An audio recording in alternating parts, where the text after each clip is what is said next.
A lot of times in Roger Dean's work you'll notice things like this, just absolutely stunning, just vivid colors used for highlight and contrast in a very left and right lighting approach, very low sun level. And you'll notice in this one as well that the colors in the sky really have very little to do with the colors that are used to shade. So you can really mix these up and break a lot of rules. In fact, I think that's the whole point with fantasy landscapes, is to take rules and bend them and break them from normal landscapes.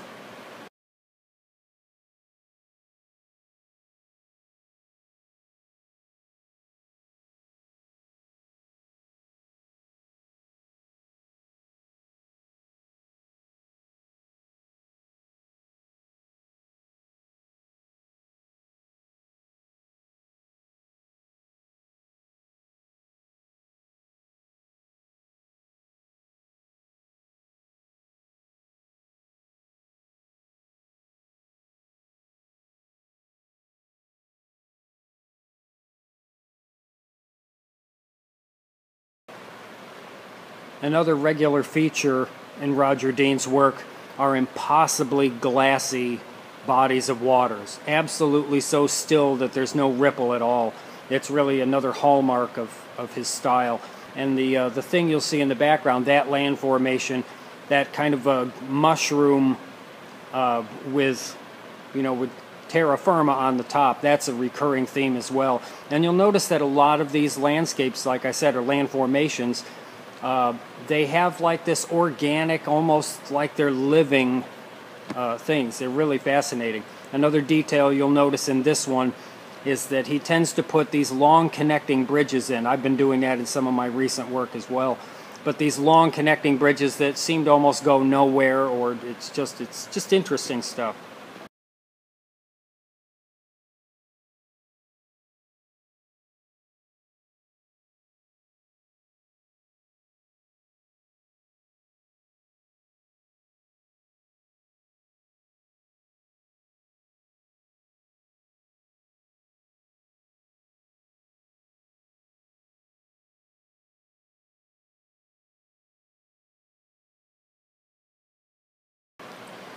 Well, the thing about this is when I did the Bob Ross thing, I had a very specific procedure in mind. We started with the background and worked forward. I'm not necessarily going to do that. I want to show you guys in particular ways that you can sort of get that watercolor approach. Roger Dean used watercolors a lot.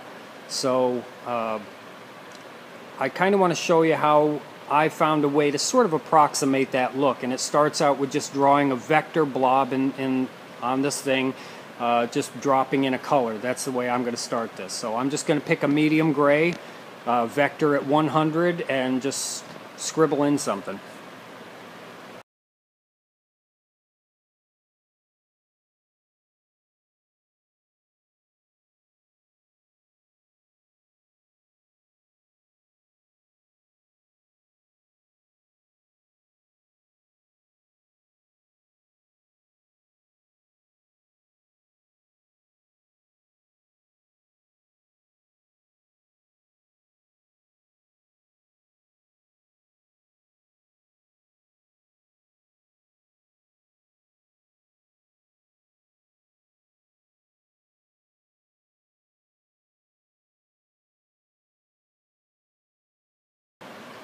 Okay, very funny. So, yeah, it's a winter scene. So anyway, now I'm going to go in with the brush set to on. I'm going to use the smooth brush. I really like this because it tends to, you'll see as I go back and forth. Now I'm going to take this in a sort of diagonal grain like you've seen me do with one of my recent ones.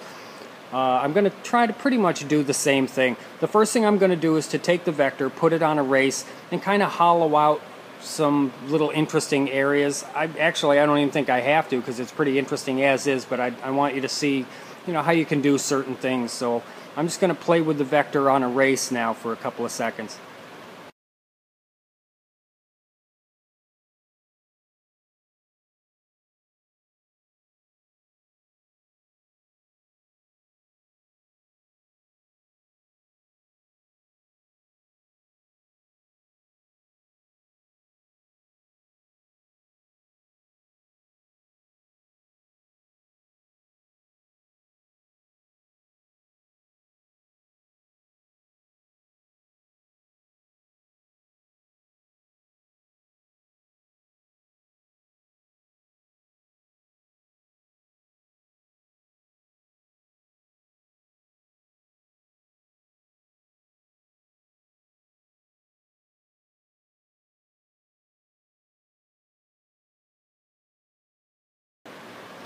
That's a good way to get sort of a twisted formation. It's kind of what I'm going for, is a corkscrew sort of thing. So you can see the way I was taking curves out, some of them sagging, some of them lifting on the other side, and it gives it that screwy effect. Now I'm going to put the brush in on mode and use the smooth tool with maybe just a slightly darker gray. I don't really want to go black just yet. And watch how this brush, it does a great job of filling in shadows. You really don't have to work too much. It's a very same thing as when I was doing the mountains with the Bob Ross thing. You kind of let it go. Don't try to control too much. So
you can see how rather quickly, just through scribbling, I'd have to call it kind of guided scribbling, because you do a little more where you think you want the shadows, but you can see with this brush, it really gives a nice kind of a rock grain texture, sort of that almost shale look already, and it's kind of automatic. I'm all about making it as easy as possible. So I'm just going to keep going a little more on this. I'm using very low fall off on this at all. I have it set for 0. I haven't really even actually experimented with the controls too much. I kind of just use them and go with whatever comes out.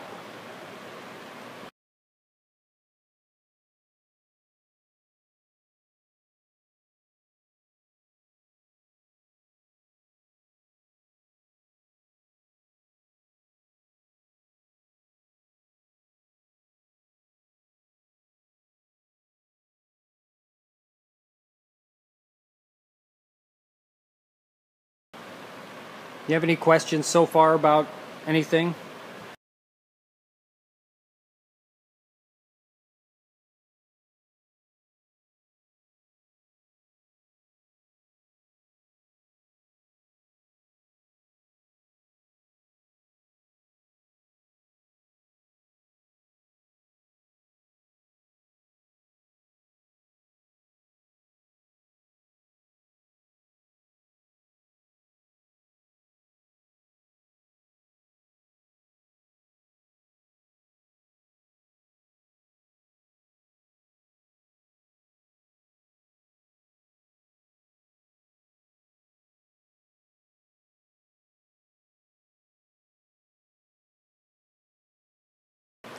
Okay.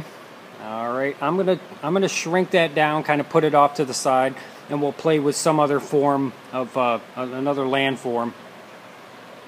Basically, the floating rock. We'll go with the floating rock.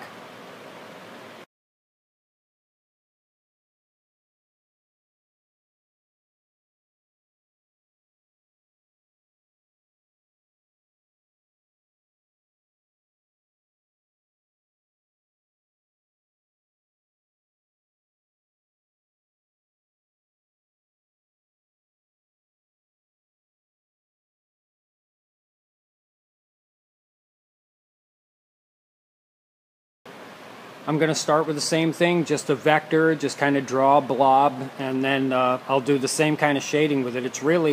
There's really nothing that much different than what you just saw me do.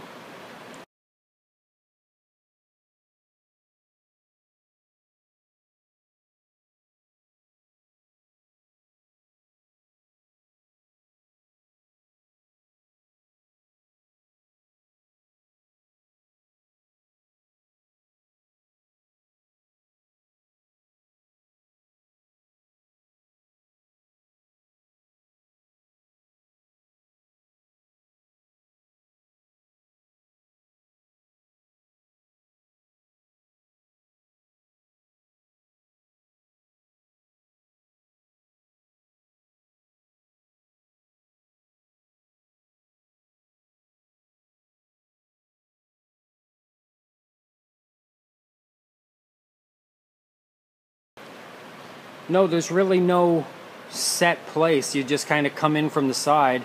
I have the brush set to on, so it just starts at the edge, and you just kind of wiggle in really anything. I'm not trying to really overthink any of the lines because nature doesn't overthink anything that it does.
So you can see right there, it's just pretty easy to get a texture. All I'm doing is taking the smooth brush and just scribbling it. That's it. I'm not really even thinking about it. The shadows just kind of automatically happen, and then you can go back in with vector and augment the shadows and light that you want to. So I'm going to play with that a little bit. I'm going to go put the vector on, a gradient, 50%, and maybe just a darker gray, and we'll add some shadows to it.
By the way, I have my little dish of talcum powder out here for my stylus. Always remember that tip.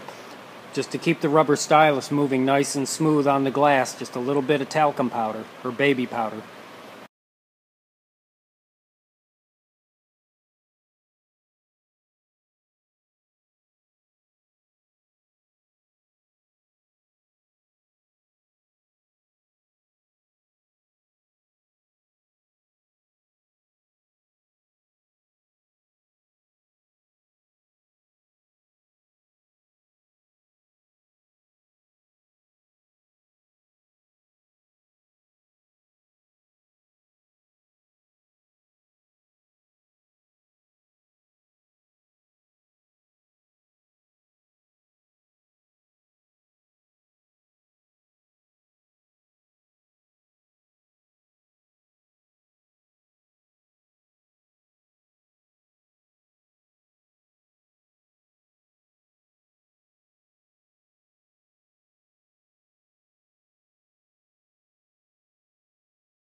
Alright, so there you go. You can see in very little time, and it's basically very similar to the technique that I used for the mountains and the Bob Ross thing. It's just an adaptation of that technique, and instead of using strictly vectors, I used the smooth pen in there as well.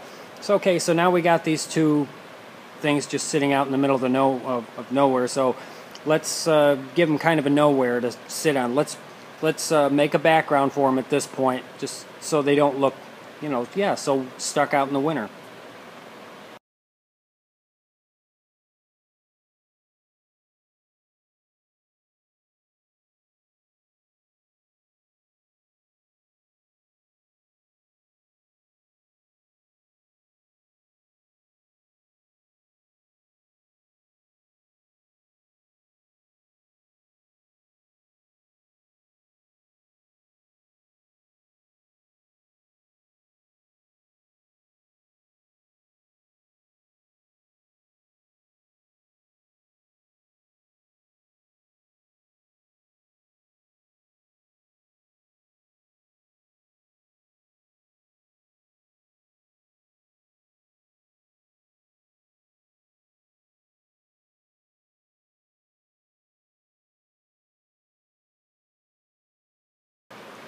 I'm going to use the line tool and just a soft brush to lay in just some distant fog back there to hide that white line that I can't seem to get rid of any other way.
Another thing I like to do with these, because the gray looks a little bland, is to throw in just a little bit of color. So I'm going to take the vector and just toss in just some subtle tones, just so they're not so gray, just maybe a few reds and things like that, just kind of a wash. Again, keeping in mind that Roger Dean was a watercolorist, washes of color work really well in this. Low opacity vectors work really well with this.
I think at this point I'm going to throw some clouds in, and the other thing that you'll see in a lot of fantasy landscapes are really big planets. You don't see a little tiny moon in them. They always go for broke and put a big planetoid in.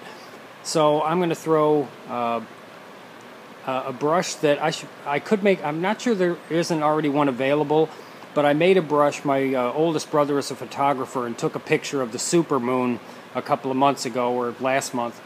And I made a brush out of that, so I'm going to put that in there and make it really big.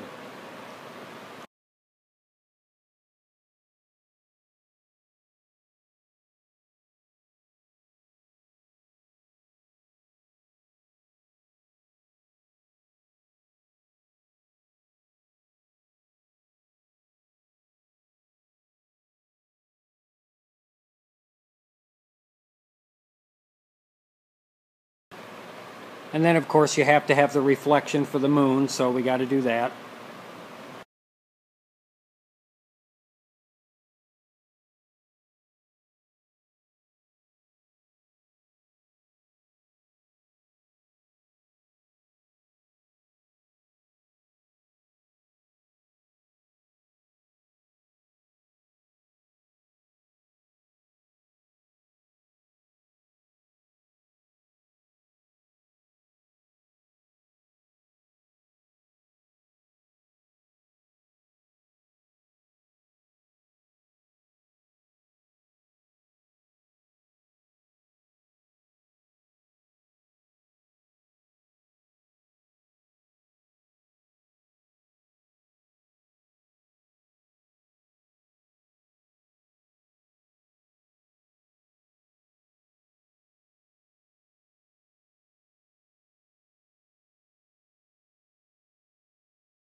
No, this moon in particular isn't in the community brushes. I haven't learned. I'd like to make a brush set myself and upload it. I'm not really sure how to do that yet.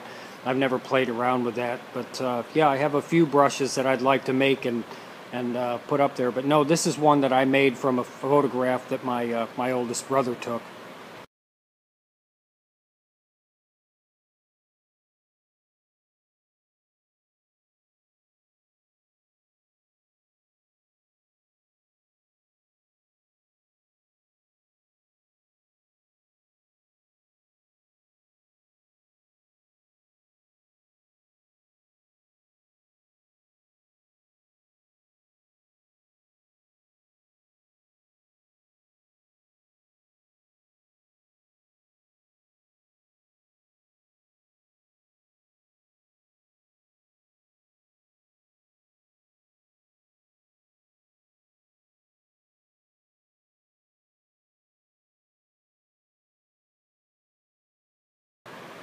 And seeing as we're on a big glassy thing of water, everything needs its own reflection, so I'm going to go ahead and make reflections for the other things. You probably already figured out I'm just copying down to another layer, flip it, position it, and then I merge them together. Now keep in mind when you're putting something, its reflection has to be the same distance from the horizon. If it's floating above the horizon, its reflection is going to need to be somewhere close to the same distance below the horizon. It looks strange if you get a misaligned. So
I don't know how the voice and what you're seeing are syncing up too well, but what I just did was when I flipped the tower, the twisty tower thing, when I copied it down and inverted it, you'll notice I changed the color. I'll do that with the moon as well. Don't really have to, I guess the moon's pretty bright, but with the land masses, it really helps to sell the reflection if you treat the reflection, lighten it up or darken it or something. You can go any way. That's the nice thing about the fantasy artwork. It's all about just experimenting. Really, you're going to come up with some interesting things that you like that you may be able to show me some new stuff. That's what's cool about this. I got the lighter reflection from just doing the color adjustment on it and just brightened it up. That's all I did was just brighten it up.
I'm going to go drop in some clouds. Pretty much I think I'll just go with the same style clouds that you saw me use in the Bob Ross video.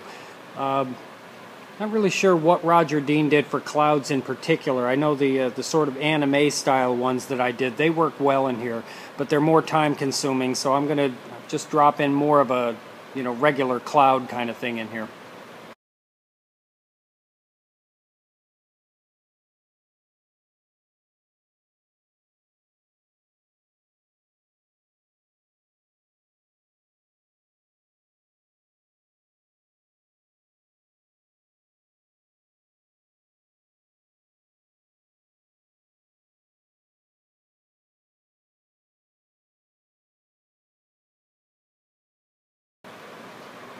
Once I'm looking at how you're talking about how to do the flipping.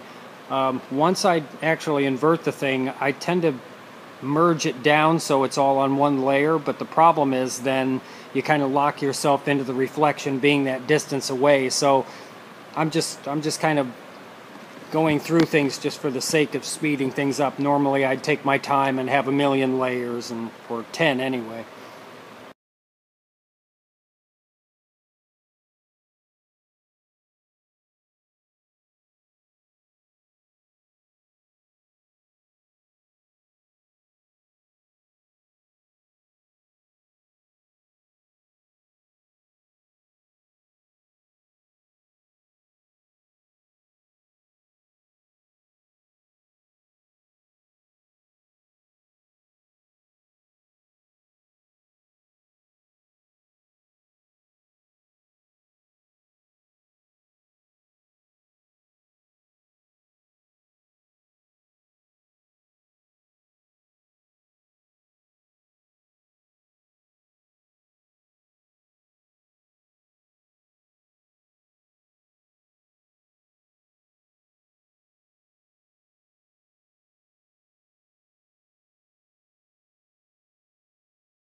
If you remember the last time that I did clouds like this, you put in a layer of clouds like this, a line of them, kind of uneven. Then I'm going to take the airbrush, the soft brush tool, put that on a bigger brush and turn it on erase, and just erase the lower side of these clouds, leaving the top line intact. You'll see what I mean.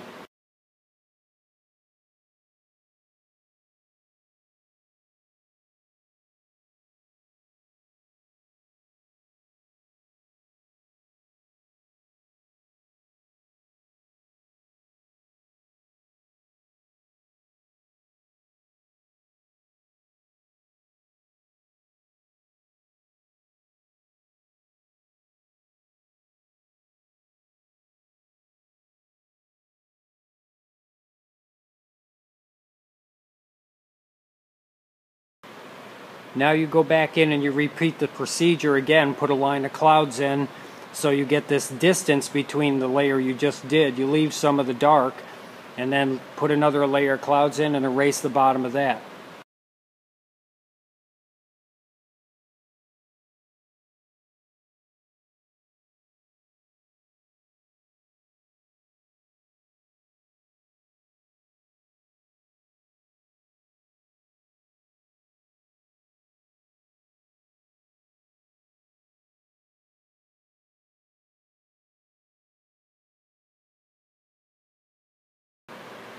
It doesn't matter what the bottom of this line of cloud looks like, only the top line. I'm only really caring about what I'm putting up against the line that I just did.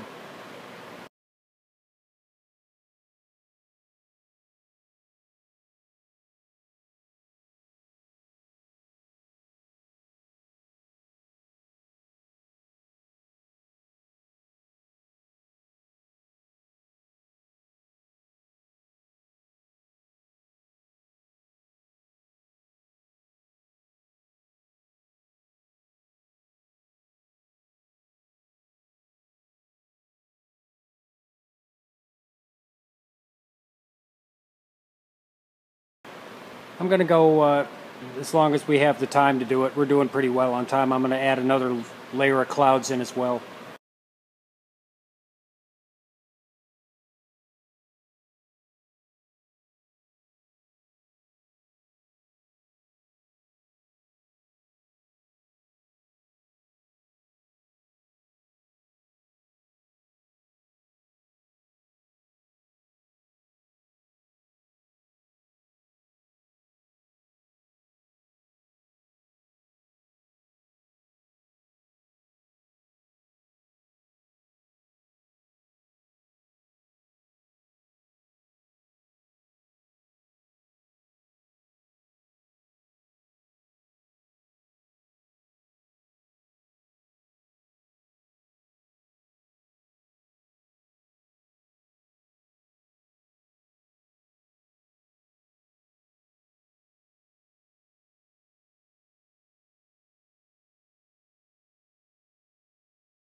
The cloud brush that I go to all the time, it's one it's in the nature section of the community brushes.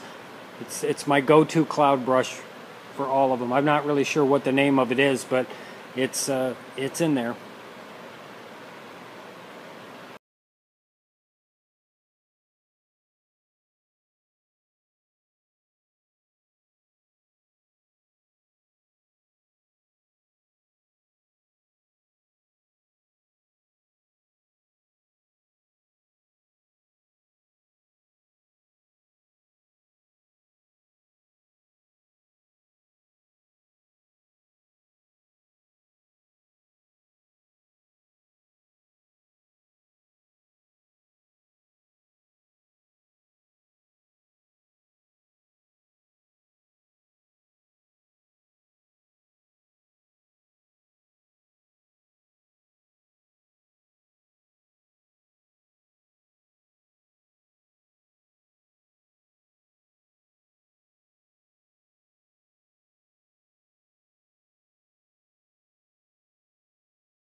The nice thing about having these layers that I just already put on here, if you have the moon or something, you're going to see the moon come through them from behind, and clouds are denser than that.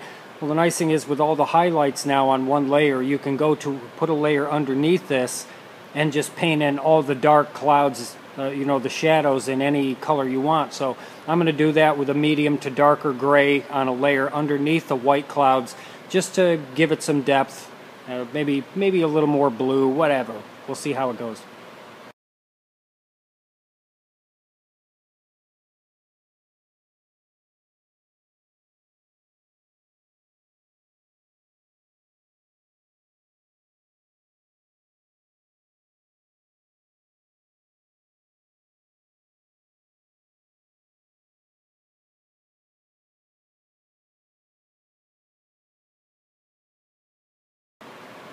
Isn't that nice? I mean, you can drop in all those shadows and you've already got all your highlights intact. So I found it to be a much easier way to try to get depth in clouds than trying to do it all on one layer.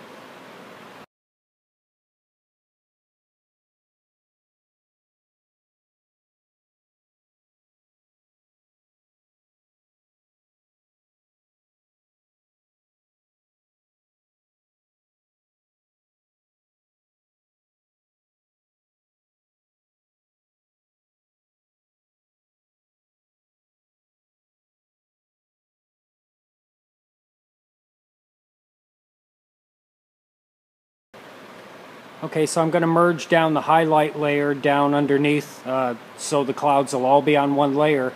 And then I'm going to show you something that it's the coolest part. I tell you, BP, I could just hug you for this. This transform thing is so cool. We'll play with that in a second after I merge the cloud layers.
Pretty cool, huh?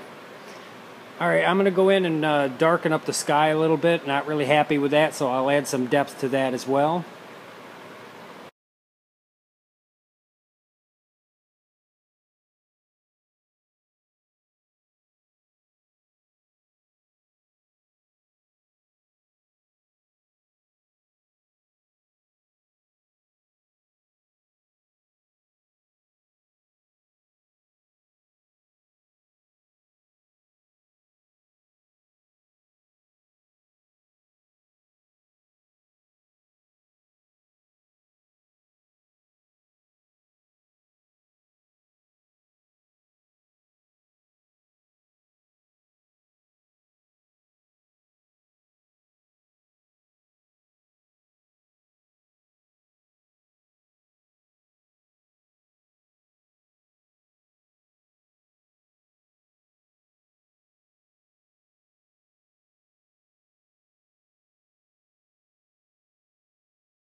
I don't know if it was pretty obvious what I was doing there, but I was taking the star that I initially did, comes out kind of pale, so I copied it down, merged the two, swapped layers, copied it down again, merged them, swapped layers. You can do that as many times as you need to build up something.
Now I'm going to get into just a little bit of the landscapey stuff that I like to do.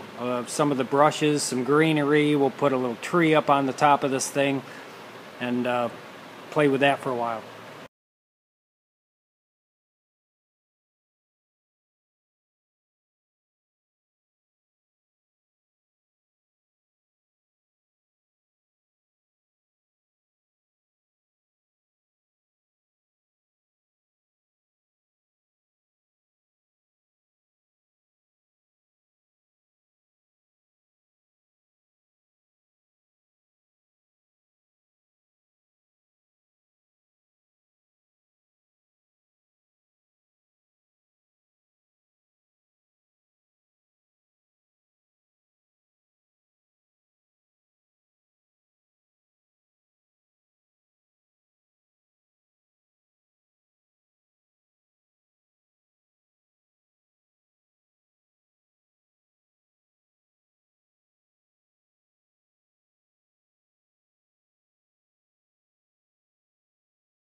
One of the things that I've noticed about Roger Dean's stuff is that when he did a grassy area, a grassy knoll, so to speak, a lot of times he wouldn't give them a lot of texture. He might hit it with an airbrush, kind of a thing to soften one side of it, but generally he didn't put a lot of texture into the grassy areas. He almost let them be just these solid silhouettes, very much like what you're looking at right now.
That's as close to a cat as I'm doing right now. It's as close as I can get quickly.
Okay, so this is, we're about an hour into it.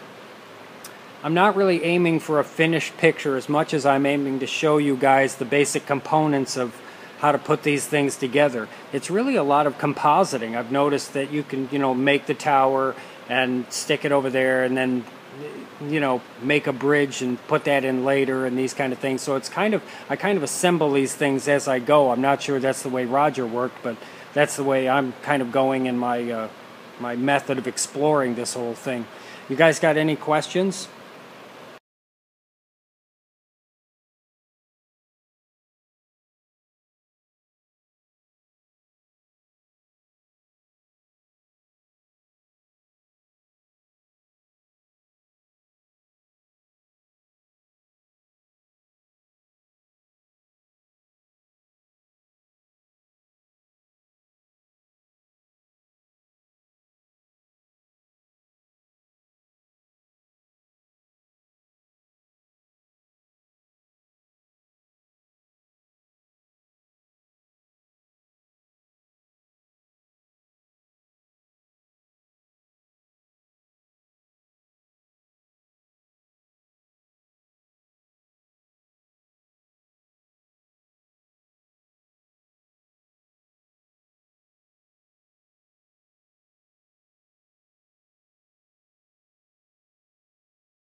There was another thing I wanted to know with the landscape class that I did the last time. The thing that I think a lot of people had problems with was getting the look of the mountain the right way.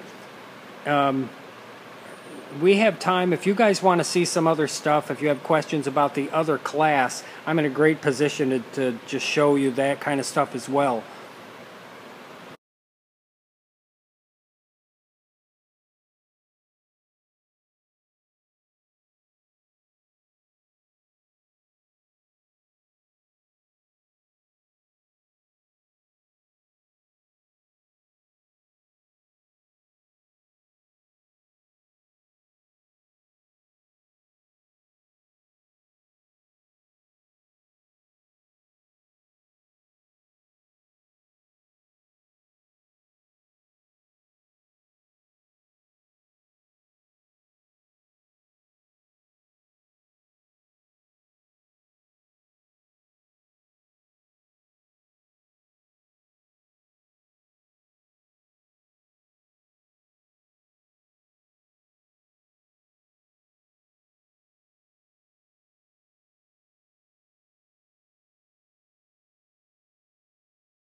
Okay, as far as a compo, what I was thinking, I think it would be interesting because one of the recurring themes, the mainstays of Roger Dean's work is the floating island. And just this morning, Farm Girl loaded one up and it got featured, and I thought it was so cool. Everybody likes the floating islands. I think it would be interesting if the compo was everybody gets to make their own unique. If you had your own floating island, what would it be like? I'd like to see what you guys would do with just making up your own little floating island. It's a really cool theme to play with.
You guys are getting me completely sidetracked.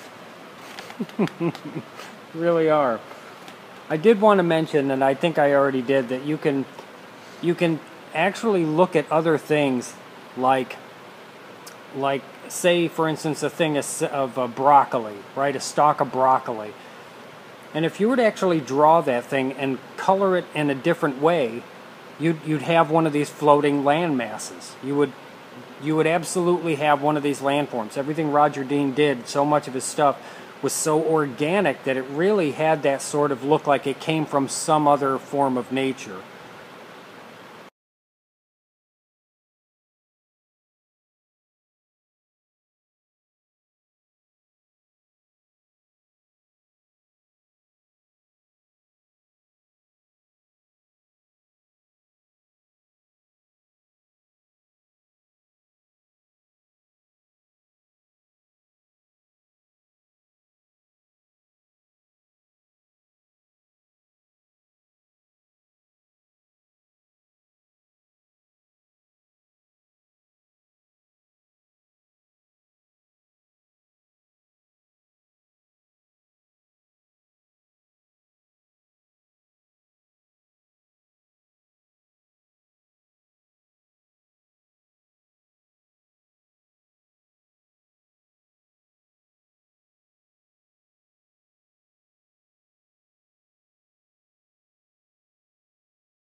I don't know.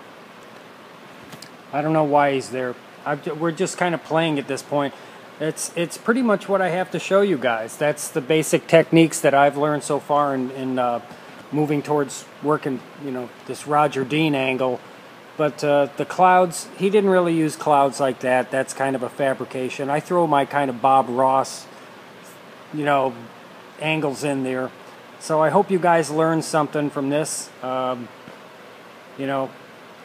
leaving it as kind of a bad piece of artwork, but I hope you guys learned something. I hope I illustrated enough of the techniques for you.